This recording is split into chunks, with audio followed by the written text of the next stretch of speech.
not able to do this bill that I've outlined in some detail, and hopefully we'll be successful in doing that. The senator from Arizona. President, I ask unanimous consent to engage in a colloquy with my friend from Oklahoma. Without objection. First of all, I'd like to thank the senator from Oklahoma for his leadership and his dedication to getting this authorization bill passed. And I think that my friend from Oklahoma would agree with me that there's no reason why we are where we are today.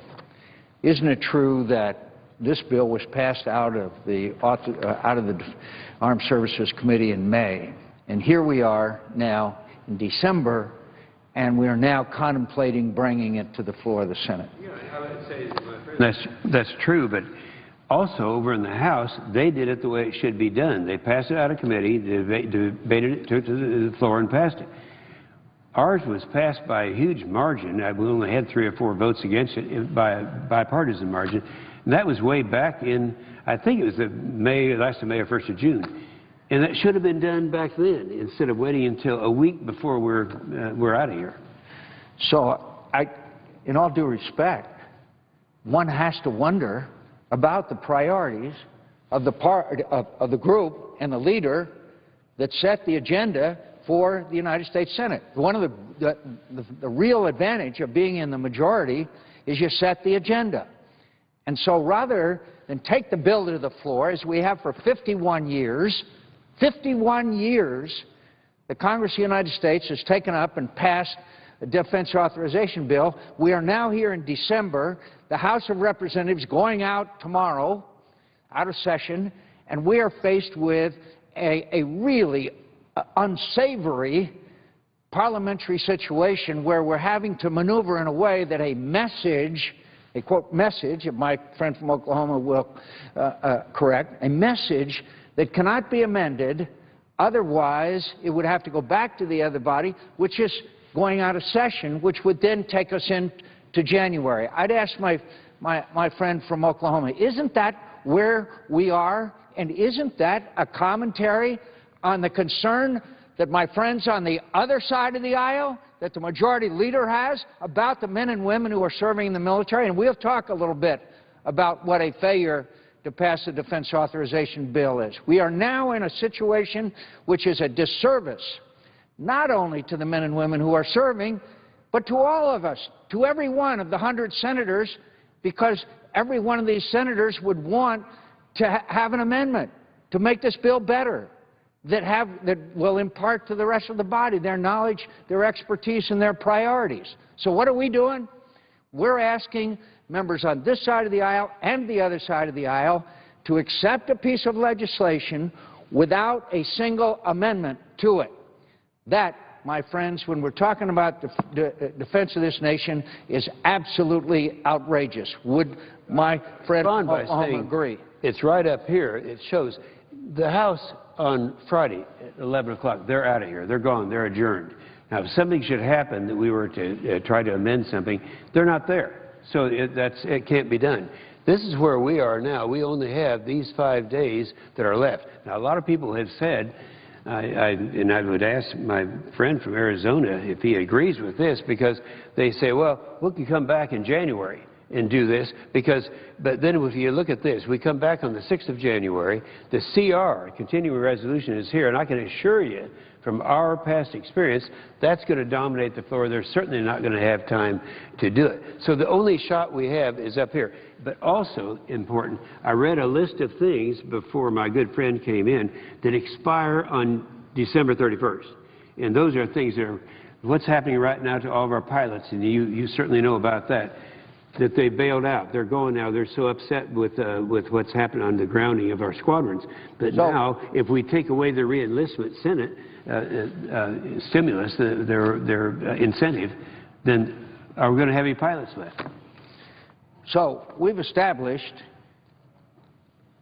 by the calendar and by what's happened since May that obviously that the majority and the majority leader had a higher priority for whatever the hell it is we did rather than the defense of this nation. And that's a fact. And I would challenge anyone from the other side of the aisle or anyone to come and argue differently. It's outrageous. And now that we've established that, could I ask my friend, what happens, and I know you've gone through it, what happens to the men and women in our military if we do wait until January, if we do wait until March, February, or don't act at all? For example, one of the best examples that I've seen is that right now, a married sergeant in the United States military who is serving as a helicopter crew chief in Afghanistan, beginning on the 1st of January, please correct me, I asked my friend from Oklahoma if I'm wrong, beginning on the 1st of January, will lose $890 a month. Is that correct? That's correct. So we send people into combat, and while we dither around here, and we're going to keep the men and women who are serving in harm's way from getting the benefits that they have earned and deserve and are theirs by law, but we're not going to act, at least until January perhaps.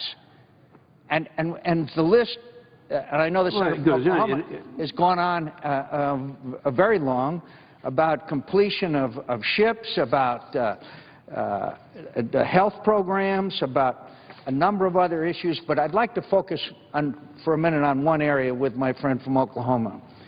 I think all my colleagues are aware, and the American people are aware, there's a serious issue in the United States military. It is a very serious issue, and it is the issue of sexual assaults. It's the issue that the Senator from Oklahoma has spent untold hours in discussions and debate and learning about this issue, because it is a terrible thing that's going on in our military today. So the Senator from under the leadership of the Senator from Oklahoma and the Senator, distinguished Chairman Senator Levin, we have, and the participation of every member of the committee under their leadership, we've come up with a way to, at least to a significant degree, address this problem in the military. Now, there are still some controversial aspects of it that are not necessarily either side of the aisle, but just a different viewpoint. But I would argue, and I'd ask my friend from Oklahoma, isn't it true that we have made significant improvements in the defense authorization bill on the issue of sexual assaults? These changes, after hearings, after debate, after discussion, were put into law, and they were agreed as very, very necessary measures to try to bring this terrible situation of sexual assaults in the military under control. I would ask my colleague from Oklahoma if this isn't, among many others, an issue that needs to be addressed. It did, and it was, I respond to my friend, it was addressed in the House bill and in the Senate bill, but the Senate bill didn't pass, so this is all that's left. Specifically, 10 days ago, when we were meeting and putting this together, the Big Four, as they called it, it had 27 specific reforms in this area to support victims and to encourage sexual assault reporting, and an additional 9 enhancements to the military justice system. I mentioned that our good friend from South Carolina probably is the expert in this area, and we consulted him, and along with a lot of the other people, both Senator Gillibrand and Senator McCaskill had amendments, and we have bits out of each one of them of those amendments that they had. At least they're both better off than they were before. But without this, we got nothing. No changes at all. So we have made great progress in this bill in the sexual assault, as well as I mentioned Gitmo, too, which is a very controversial issue. And wouldn't the Senator agree that even though there are a significant difference between Senator Gillibrand and Senator McCaskill, they were in agreement with the many provisions that you just pointed out, which, whether we address their disagreements or not, they would both agree that these are very important measures that they both agree on, that the entire committee agreed on in addressing this issue of sexual assaults in the military. That's exactly right. As you point out, they were apart on a lot of issues, but what we did was take those areas that will improve the situation and adopt them, and they are in this bill, a part of this bill, and so the whole issue of sexual harassment will not be addressed at all in the absence of this legislation. That's two of the really significant provisions that are here. Certainly that's one of them. I mentioned a minute ago that the other one, and I know that we have had differences of opinion between us on the whole Gitmo thing, yet we have a provision in there now that I think satisfies us both until we all have time to sit down and work these things out. The bottom line is this. We've got things where it would cost huge amounts of money. If you just take the CVN 78, even though they would have to stop construction after we've already spent $12 billion, after it's 75% done, that cost would be tremendous. Even though we all know we'll go back and reinstate it, this wouldn't be just millions, it would be hundreds of millions of dollars. That's what's going to happen if we don't pass this bill. And you know, I know that long ago, both the senator from Oklahoma and I served in the military, but which is not too relevant anymore, but both of us keep track of the military. We visit our military installations. We spend time with the men and women who are serving both here and overseas, that we are in communication with them. It's part of our privileges as their representative, whether they happen to be in our home state or serving overseas in harm's way. And when you talk to these young people, and they're the bravest of the brave, and we all know the best of America, they don't understand. I would say, my colleague, they don't understand.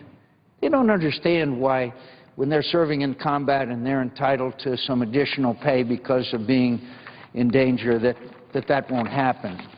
They don't understand that the bonuses, special duty, and incentive pay will lapse. They don't understand why that should happen. They don't understand why we're not addressing the issue of sexual assaults in the military. Many of them are deeply concerned about that. It also, by the way, I would add, I think my friend from Oklahoma will agree, that this issue impacts on the recruiting of the most highly qualified young Americans.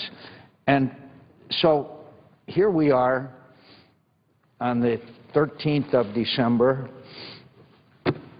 and we have still not completed our duty, our obligation to the men and women who are serving.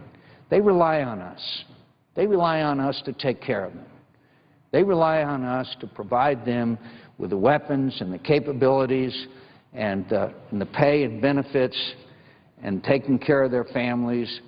They rely on us. And it seems, and I am getting feedback from them, that they are now beginning to believe that we don't really care that much. And frankly, I can't argue with that.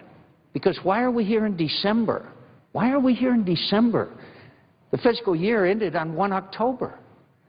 They said, why is it that you in Congress can't act to provide us with the tools that we need to carry out our mission of defending the nation? And frankly, I don't have a very good answer, and maybe the senator from Oklahoma... Fully aware of, because no one has spent more time over there in these areas of hostility than my good friend from Arizona. And when you talk to these guys and you sit in the mess hall with them, one of the things, and we know this is true because we both had experience in the military, they're talking about their careers. Right now, our retention is probably as good as it's ever been. What's going to happen to our retention if all of a sudden we renege on the re-enlistment bonuses that they all depend upon? They all talk to each other, and about the time that stops on December 31st, I have a great fear over what's going to happen to our retention rate. So in what I had talked about in the very beginning about what's happened to the military in the last 4.5 years, I read all the statements from our commanders, from Dempsey, well, actually even the Secretary of Defense, talking about what a crisis it is. And it's that much more of a crisis. They all said that much more of a crisis if we don't pass this. This isn't going to help us like it should. We should be in a much better shape than this, even if we pass this. But we have to pass this, or all those things that we talked about that are going to be affecting our troops directly are going to take place.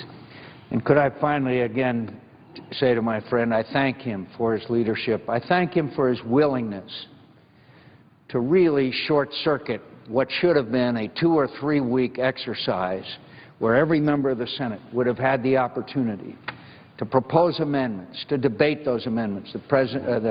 My colleague just mentioned the issue of the detainees, which is still something that deserves great scrutiny by this body. The issue of surveillance is clearly one that needs the debate and discussion on the floor of the Senate. There are so many issues that we are not discussing in the slightest because we are now entrapped by a process which doesn't allow us to pass a single amendment to this absolutely vital piece of legislation. And I want to thank my friend from Oklahoma for understanding that even though we are placed in this incredibly unsavory situation where we're not able, and every member of the Senate that chooses to, and we, as a senator from Oklahoma, knows well that when we consider the defense authorization bill, there are literally hundreds of amendments that we consider because of the interest and the commitment that all of our colleagues have. We're not going to be able to do that this time. We're not going to be able to do that. But it seems to me, too, that at least we ought to get the bill passed so that we can get our Defense Department and the men and women who are serving in it in the kind of condition that they deserve. I thank my friend from Oklahoma. Well, and I thank my friend from Arizona for coming down and showing what a traumatic situation we have right now. And I hope 2 things come from this. First of all, we go ahead and pass this NDA bill, and then make sure that next year we're there to make sure this doesn't happen again in the same way it has happened. Mr. President, let me make one request here. I was going to spend some time on some things that have been happening in my state of Oklahoma insofar as the Obamacare is concerned. I have testimonials I'd like to submit at this point in the record, so I'd ask that as unanimous consent. Without objection. And with that, I'll yield the floor. Mr. President. The senator from South Dakota.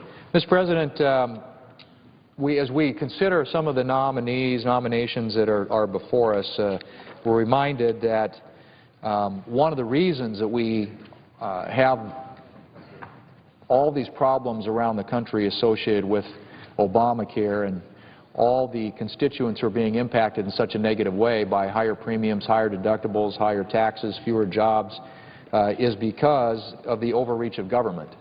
And this is a very perfect opportunity for us to discuss the fact that overreaching government, in this case government that's literally taken over 1/6 of our economy, is causing great harm to the American people, and that there is a much better way, a much better approach. Most of us here advocated that when this was debated, and of course at the time we didn't have the votes. This was passed in a party line, partisan way, and as a consequence of that, we're seeing now the results and the impacts on the American people, all of which are very harmful to their own economic circumstances. I have a personal example. A lot of the emails and letters coming into my office of the adverse impacts of Obamacare. This comes from a female constituent of mine in Wilmot, South Dakota. She writes, "My husband and I have 4 small children and purchase our own health care. My husband runs his own business, and I'm privileged to stay at home. We are very healthy, so we've always purchased a plan with a large deductible so we could afford a reasonable premium. Today we received our letter from our health insurance provider letting us know that next month our premium will be jumping 232%. That's over $500 more a month, and we barely use our health insurance." She goes on to say that we currently live in an 1,800-square-foot house and have been trying to find something bigger. This jump in our monthly health care premium could prevent us from being able to afford any kind of monthly house payment. Mr. President, Obamacare is cutting into the carefully planned budgets of American families, holding them back from the futures for which they have carefully budgeted. This is just another example of the impact, the harmful economic impact that Obamacare is having on countless Americans. This is one example from my state of South Dakota. The Republican leader. I realize Senate Democrats want to deflect attention from the impact of Obamacare on our constituents. That's one of the reasons we're having these nominee votes. But our constituents have a right to be heard.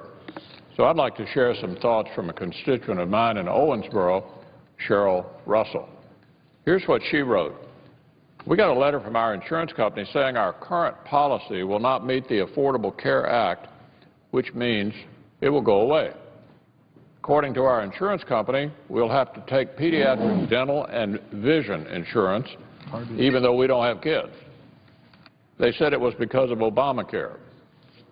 She goes on.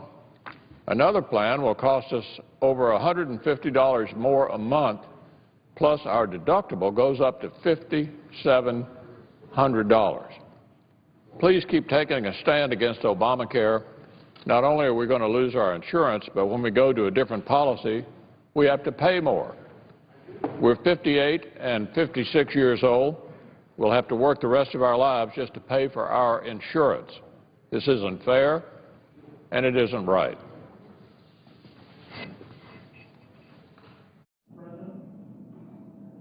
Mr. President, A senator from Missouri. I want to share a couple of letters I got just today. I was talking earlier in the day on some of these situations of, again, what happens when one side thinks they can do just whatever they want to do and the consequences of that. This letter is from Paul in East Prairie, Missouri, in the Missouri Boot Heel.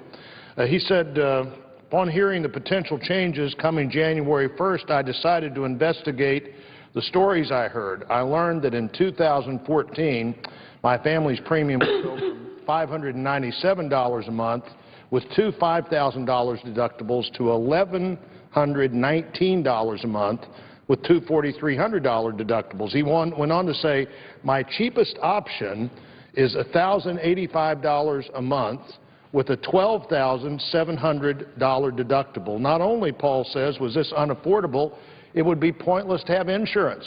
And certainly I agree with that. If your deductible is $12,700 a month and you're paying another over $1,000 every month to get insurance, what is that? It's certainly not affordable health care. Or here's a letter from Tom in St. Louis who said, my company's a great company to work for, but unfortunately our health insurance policy went from $490 a month to $690 a month. That's $200 that I can't put toward my kids' education. That's a lot of money for a working guy to come up with every month. My coworkers are struggling with this increase also. I'll look into all the options available and hope we do not have doctor changes. We are familiar with the plan we had, and we liked it. Mr. President, just a third one from Sherry in Holtz Summit, Missouri, where Sherry says she had a pre-existing condition. She was in the high-risk pool. But she says, I saw the price, the co-pays, and the deductibles of what I could get now, and I just can't afford it.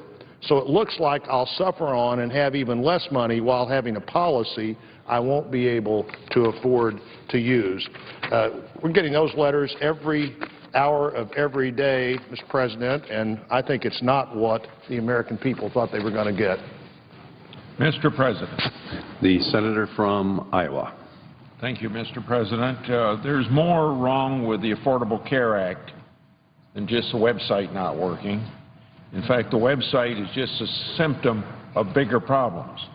And like my colleagues, I want to share with you the problems that Iowans have with the Affordable Care Act. So I come to the floor today to share just one of hundreds of emails, letters, and phone calls from my constituents in Iowa expressing sticker shock about the Affordable Care Act. A working mother in Decorah, Iowa, who lost her employer-sponsored coverage for her family because of rising costs, wrote to me and said the following, quote, comparable plans do not seem to exist on the health care exchange. The closest we can come and still see our own doctors cost almost $1,050 per month. This represents a 247% increase in the cost over our prior employer-provided plan and with much higher deductibles. My husband is a self-employed small business owner. We covered our family of 4 on my group health plan, which includes a 21-year-old adult daughter in college who is not a legal tax dependent. If we receive any subsidy, it will be insignificant in relation to a total jump in our out-of-pocket costs related to the so-called Affordable Care Act. The general public seems to believe that anyone who does not qualify for premium subsidy can easily afford a premium increase no matter how outrageous. Yet an increase of almost 250% in our personal cost of providing an inferior policy for our family, which represents an increase in cost of roughly 20% of our gross income, can only be described as an absolute disaster. End of quote of the working mother from Decorah, Iowa. Mr. President, I think this email from a real person who is really living this train wreck of a health care law speaks for itself. I yield the floor. Mr. President. The senator from Kansas. Mr. President, thank you.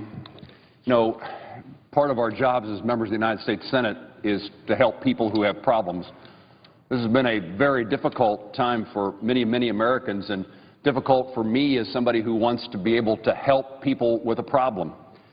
And as my colleagues have indicated, the letters, the phone calls, the conversations, the emails continue to come. The one I'd like to highlight to my colleagues today is from a person who describes herself as a 62-year-old female retired teacher from Wichita, and she says she considers herself a middle-class American. She indicates in her letter that her current health policy expires at the end of this year, less than a month away. Here's what she says in her letter then. When I inquired why, I was told the policy no longer meets the guidelines under Obamacare. Yet, in the previous 2 years, my premiums have increased 25% and 28% respectively, to which the answer from my insurer was it helps pay for Obamacare.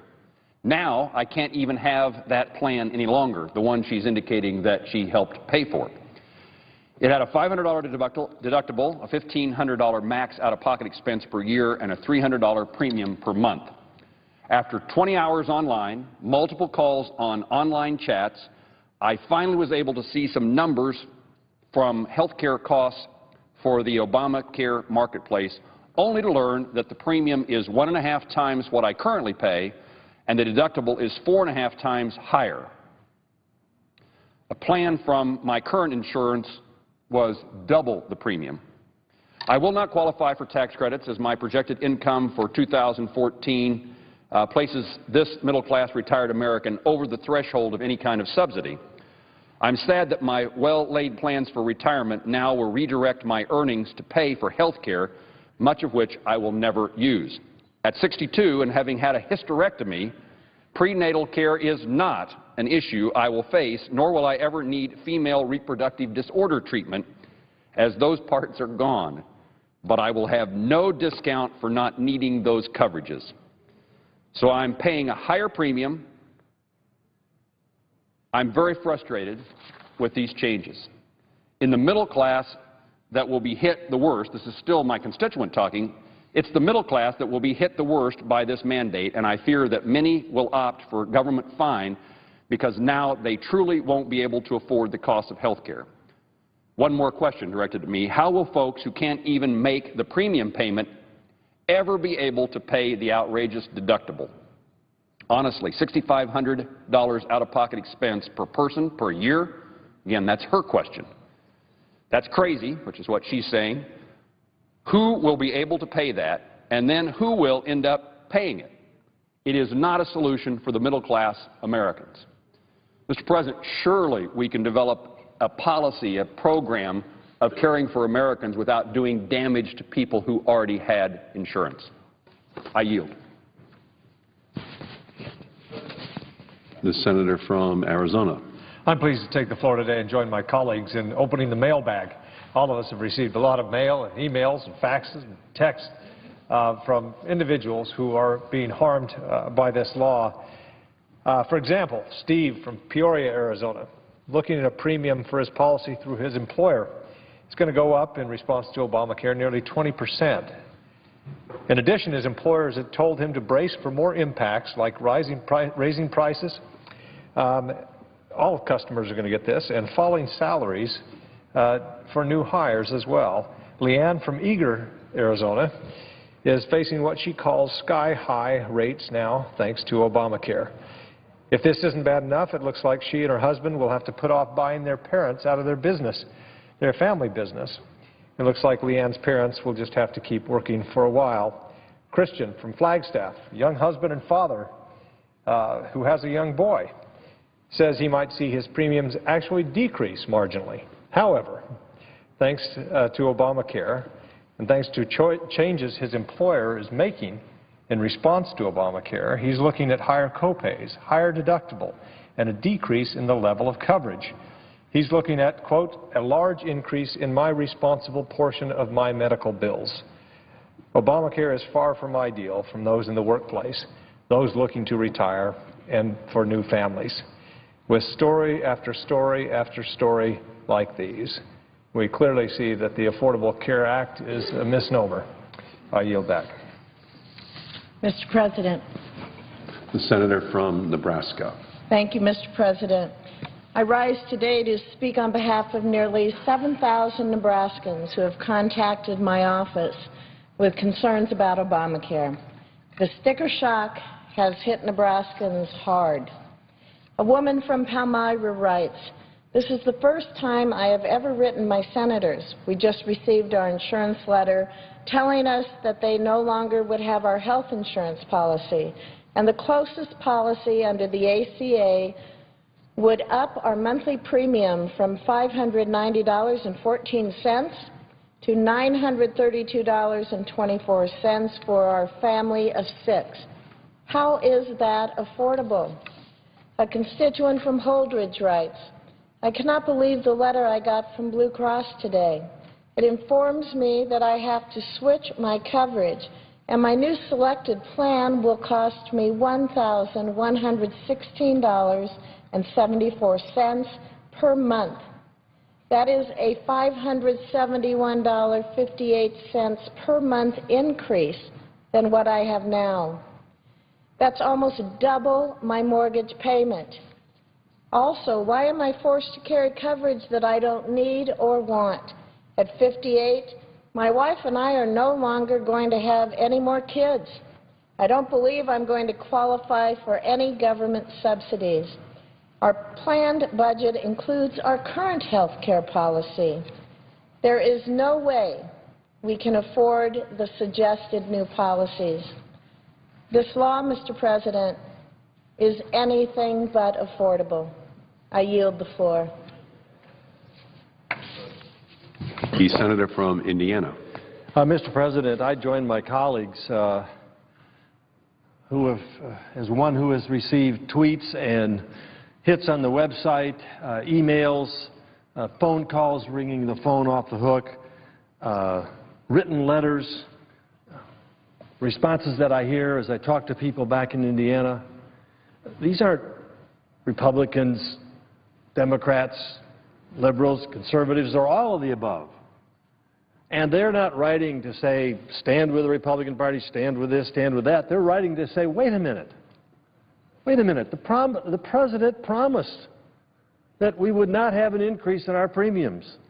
He promised that if we liked our doctor, we could keep our doctor. He promised that this would be affordable. Well, you know, tell that to Deborah from Logansport, who said that her increases in premium strain an already strained budget. And I think that speaks for millions of Americans, tens of millions of Americans. A lot of Hoosiers, that's for sure. Doug, a small business owner from Bloomington, told me that he expects his company health insurance to increase over 30% next year. And he said, and I quote, "This will preclude me from providing wage raises to our employees and will make hiring additional employees much less attractive, if not impossible." The President promised a lot. The worst thing you can do to your constituents, people you represent, people who put their trust in you, is overpromise and underperform. This could be the biggest gap between overpromising and underperforming of anything any president has said in the history of the United States. And he punctuated his statements with period, meaning take it to the bank, count on it, trust me, your premiums won't increase. It's sad. It's sad, but it can be corrected. We can repeal this thing, Now we can work together on a bipartisan basis. We can fashion a reasonable, affordable solution to providing Americans who are uninsured with insurance, to creating the kinds of products through an open market system, a competitive system that will deal with this problem. We don't have to keep swallowing this so-called Affordable Care Act. It just simply won't go down. Mr. President. The senator from Wisconsin. Mr. President, last night I read a number of emails we'd received, of the hundreds we've received from constituents in Wisconsin, specifically talking about the problems they've had in losing their coverage and certainly finding this law not being affordable. They use words like scared, begging for help, feeling they were just collateral damage in this scheme that simply is not protecting patients or offering affordable care. They just can't fathom this is actually happening to them because they knew it wasn't supposed to. Well, today I rise to read an email received from Steve Walrath from Beloit. Steve writes, "I'm 54 years old, in good health, and no prior conditions. I just received my health insurance renewal bill. I used to have affordable and user-friendly health care that cost about $290 a month with no copay. According to my renewal letter from Dean Healthcare, my choices are now $854 a month with a 10% copay up to $1,315 a month with a 0% copay. Well, let me put that in perspective. He was paying $299 a month with no copay, so if he wants a similar plan, he will now experience a 440% increase up to $1,315. If he wants to pay 10% copay, it will be a 285% increase. This wasn't supposed to happen. This is not what President Obama promised the American people, the citizens of Wisconsin. Steve goes on to write, where's the promise of reduced insurance rates under the Affordable Care Act? What choices do you want me to make after January 1st? Dental care or health insurance? An occasional night out or health care? Helping my kids get settled into home ownership or health care? What choice do you want me to make? This increase is over 300%. It is a betrayal of the laws you passed and promises you made. Quote, can't be denied coverage, unquote, doesn't mean we can afford it. Not when it's more than my mortgage payment. Which of the above choices do you want me to make after January 1st? That's just a sad fact. The Patient Protection and Affordable Care Act is not protecting patients.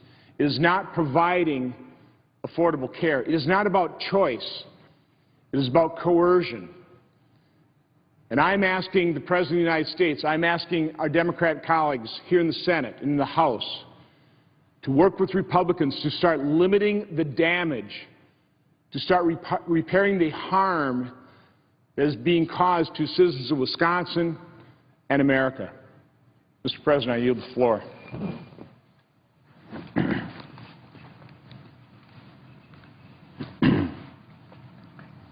Mr. President.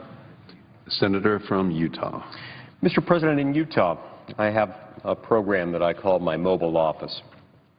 It's a way for many of my constituents, many of whom live some distance from my two offices in the state, to meet with members of my staff in order to discuss various concerns they have with the federal government, concerns that arise from their interaction with any of various federal programs and agencies.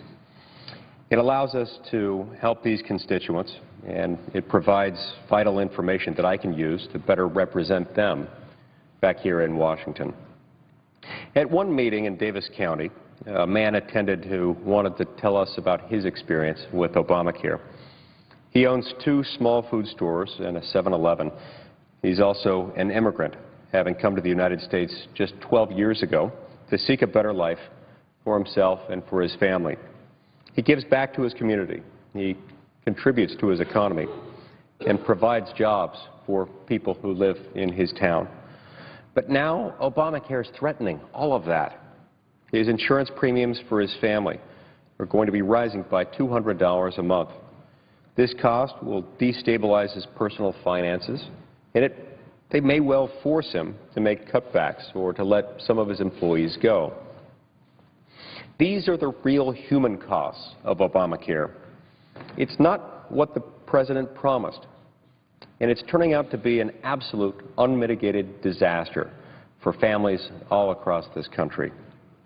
Mr. President, it's time to start over and develop a health care system that works for everyone. Thank you, Mr. President. I yield the floor. Mr. President. Senator from Georgia. Mr. President, the Affordable Care Act promised accessibility, affordability, and choice. As we've heard from the stories told here tonight, it delivered on none of the above. And I join Senator Lee, Senator Johnson, and the others to call on Congress to come together.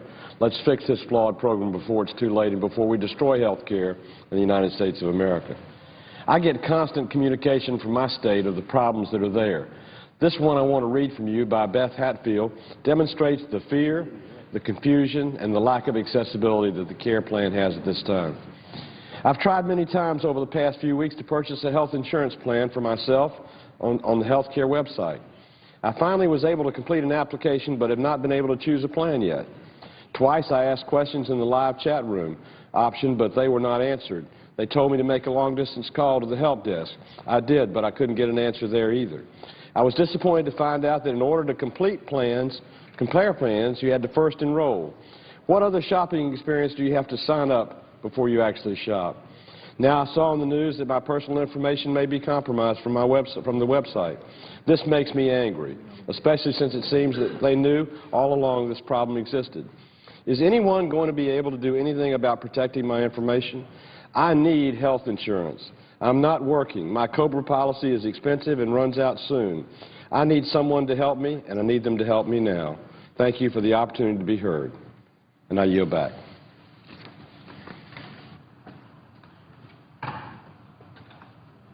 Mr. President. Senator from Wyoming. Thank you, Mr. President. Mr. President, I just found out that PolitiFact, which is a group that takes a look at what politicians say each year, just came out with what they are describing as the lie of the year.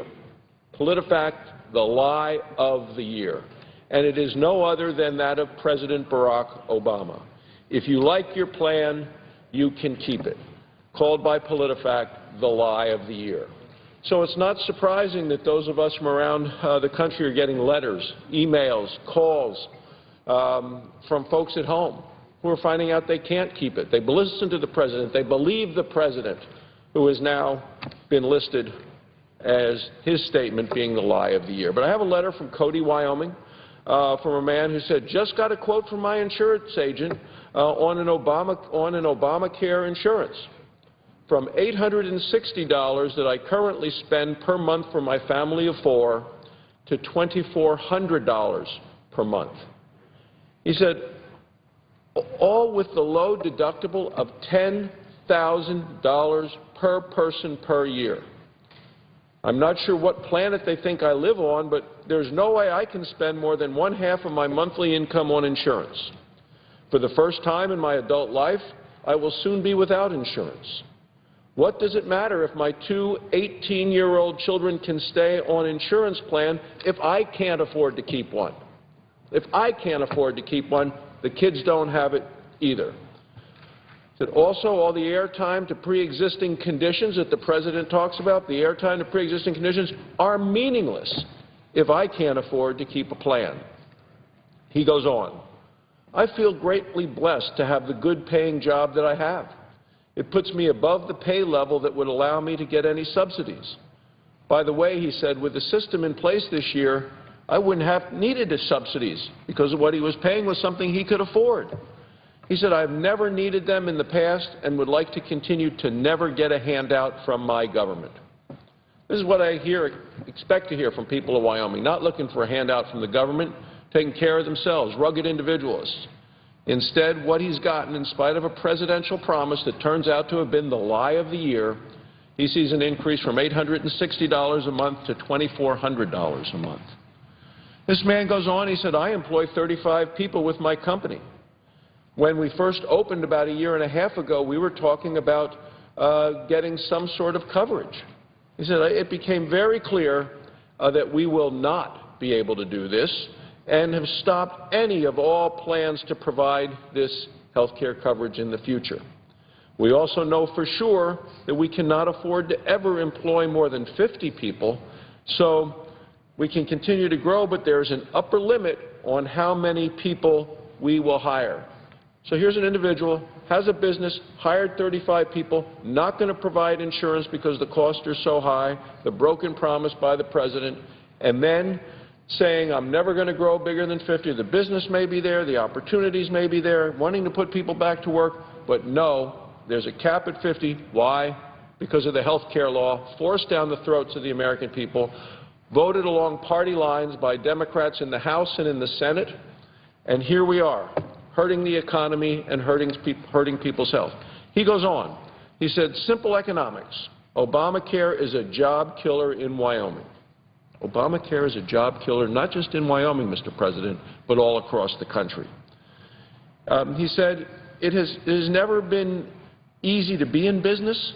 This is a part of the fun of being successful. It is discouraging when our federal government limits the American dream for everyone.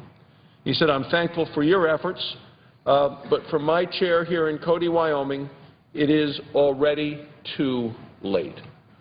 Mr. President, you know, there's a failed website, but that's just the tip of the iceberg. Websites can be fixed. But what can't be fixed is the destruction that this health care law is doing to the health of America. In terms of canceled policies, we now have over 5 million policies that have been canceled across the country. 5 million people getting letters saying, we're sorry, your policy is canceled.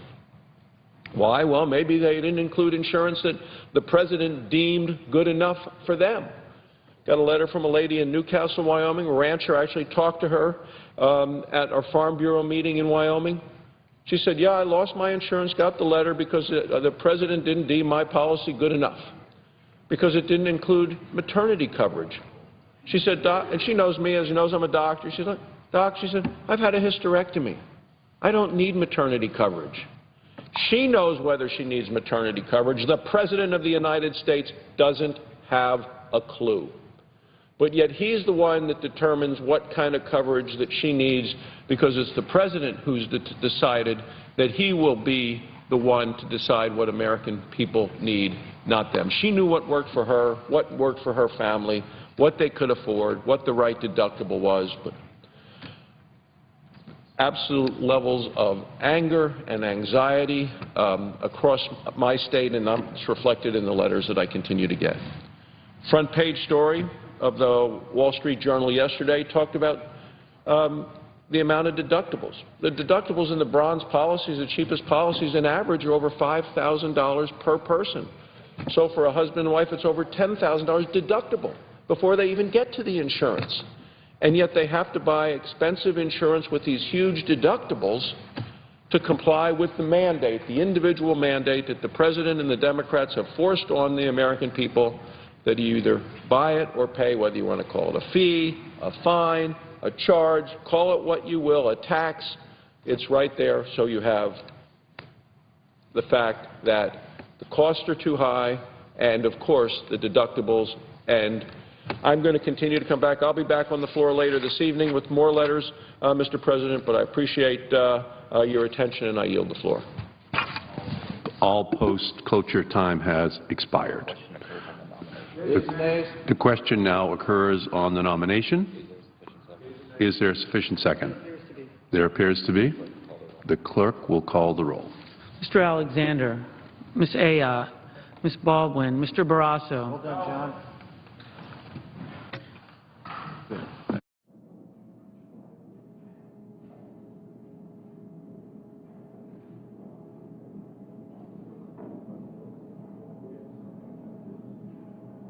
Mr. Baucus.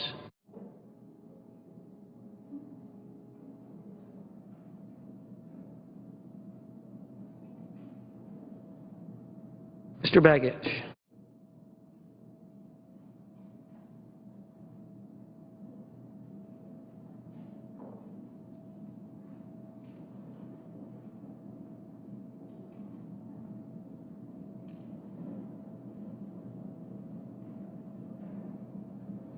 Mr. Bennett.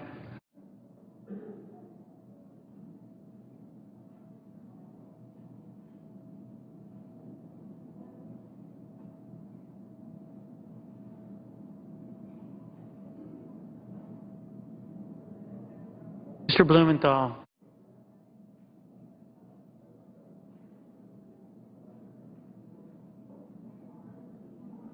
Mr. Blunt.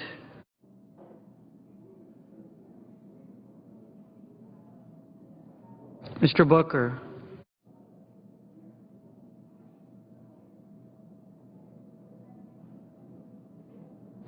Mr. Bozeman.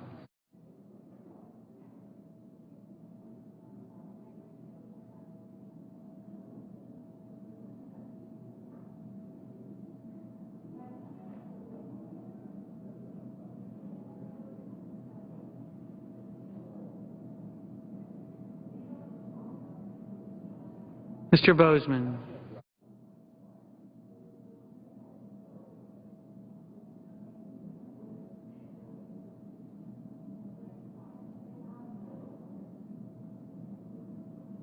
Mrs. Boxer.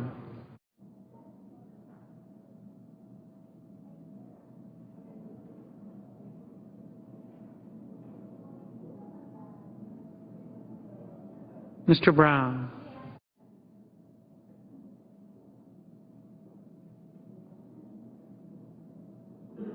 Mr. Burr.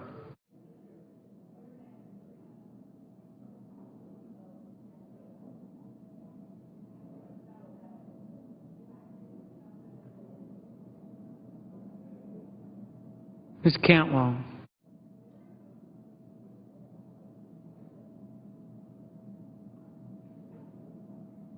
Mr. Cardin.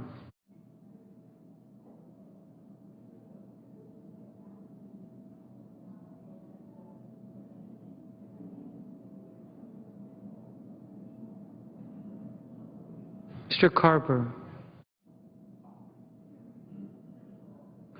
Mr. Casey.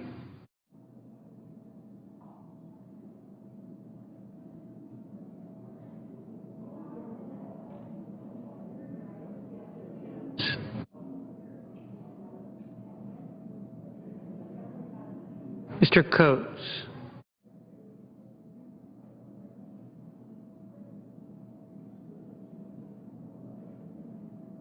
Mr. Coburn.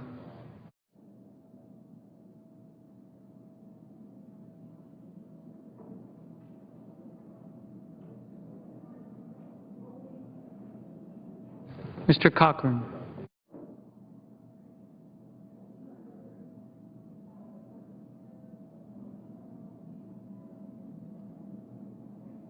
Ms. Collins.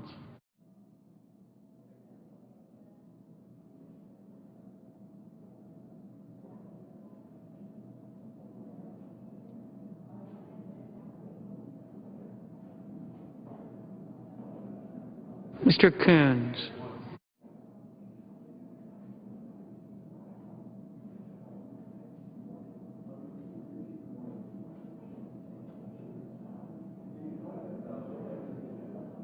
Mr. Corker.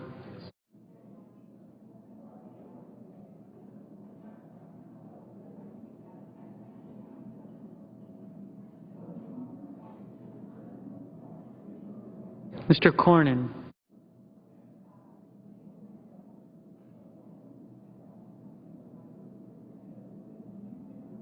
Mr. Crapo.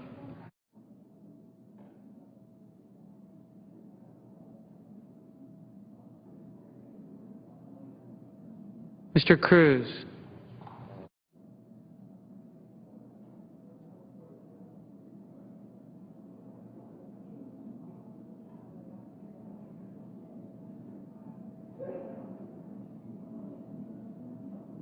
Mr. Donnelly.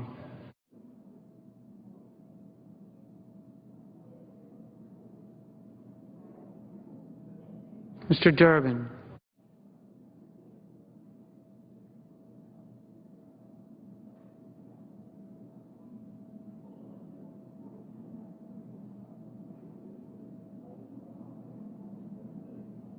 Mr. Enzi.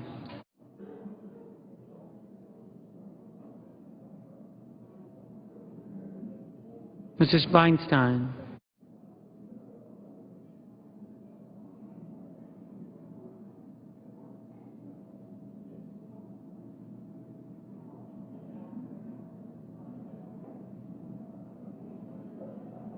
Mrs. Fisher.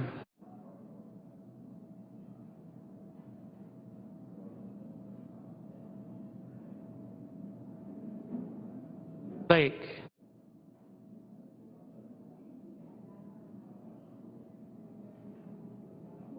Mr. Franken.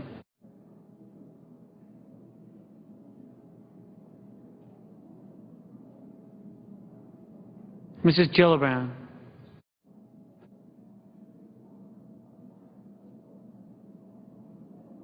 Mr. Graham.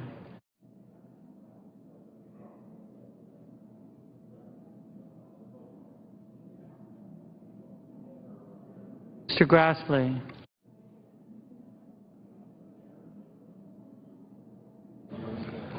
Mrs. Hagan.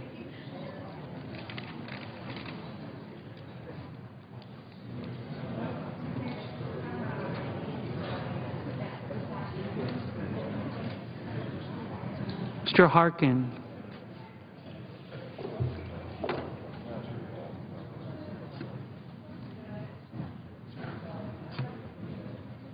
Mr. Hatch.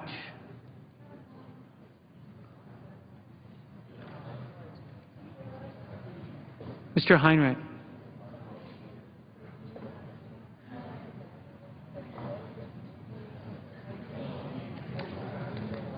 Ms. Heitkamp.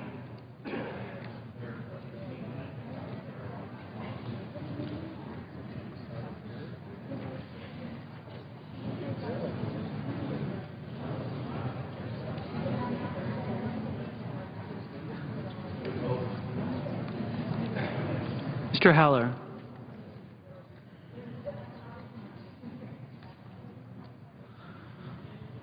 Ms. Hirono.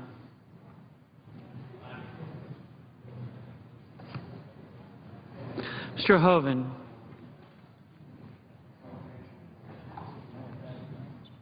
Mr. Inhofe.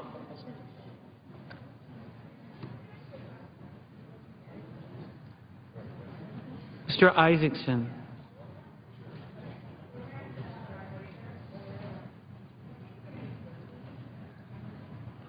Mr. Johans.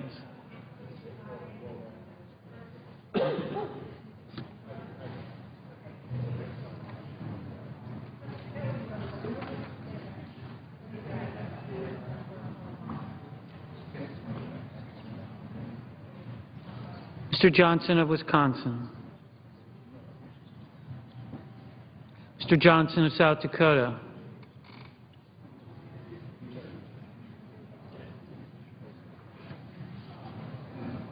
Mr. Kane.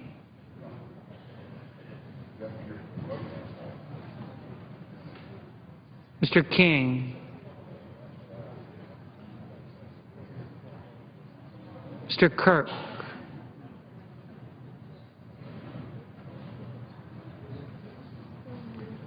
Ms. Klobuchar.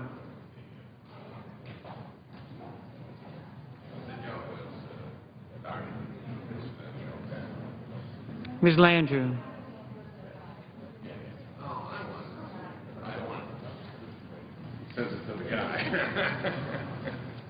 Mr. Leahy.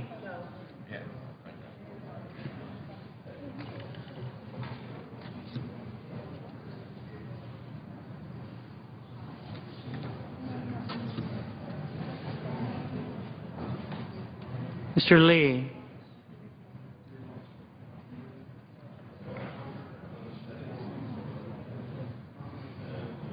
Mr. Levin.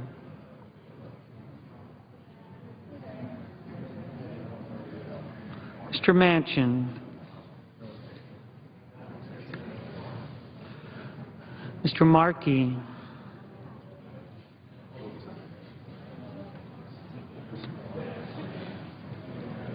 Mr. McCain, Mrs. McCaskill,